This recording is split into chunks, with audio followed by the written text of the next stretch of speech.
If you've been through a deep loss, you are probably asking one question right now. Why me?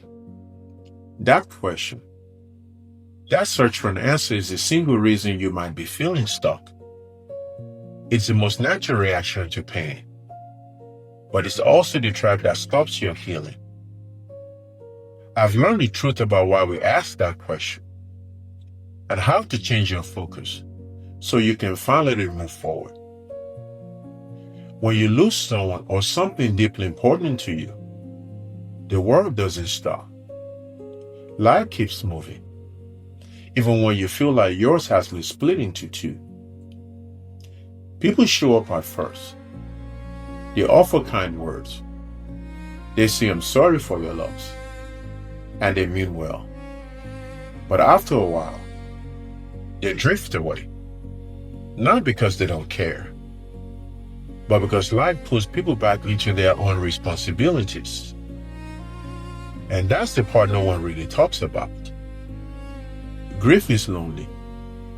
Whether it's the loss of a loved one, the loss of a marriage, the loss of a job, or the loss of the life you once had, everyone experiences loss just in different ways. Some people grieve quietly. Some people grieve publicly. Some people grieve surrounded by others. And some grieve completely alone. From the outside looking in, it's easy to assume that people who seem successful, comfortable, or put together are not hurt. But that's rarely true. Not everything that looks good is good. Not everything that shines is gold. The grass is not always green on the other side. It's just easier to admire from a distance. I've learned that suffering doesn't discriminate. It doesn't ask about your income. It doesn't ask about your background. It doesn't ask about your faith or plans. It simply shows up. But here's something we really stop to consider.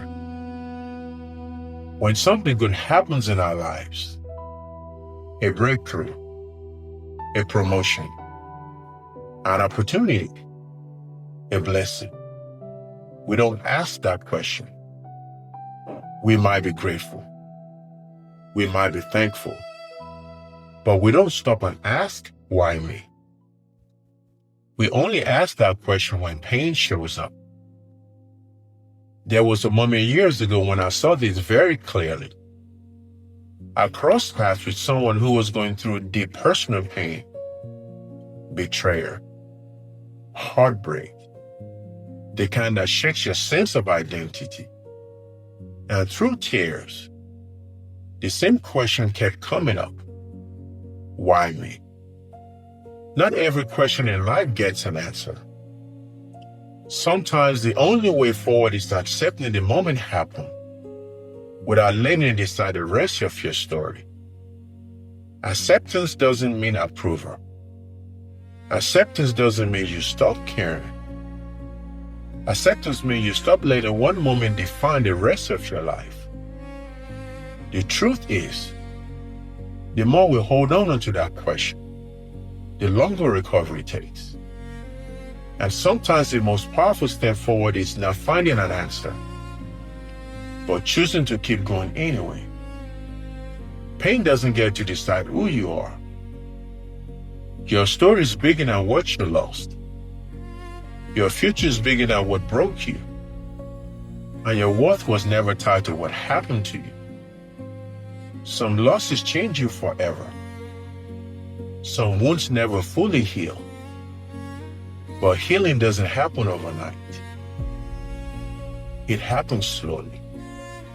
Until one day you realize the pain is still there, but it no longer controls every part of you. Healing doesn't mean forgetting. Healing means learning how to live again. And sometimes the bravest thing you can do is simply take the next step, even when you don't know where it leads. So keep going. Keep healing. And no matter where you are in your journey, always remember this: you are somebody.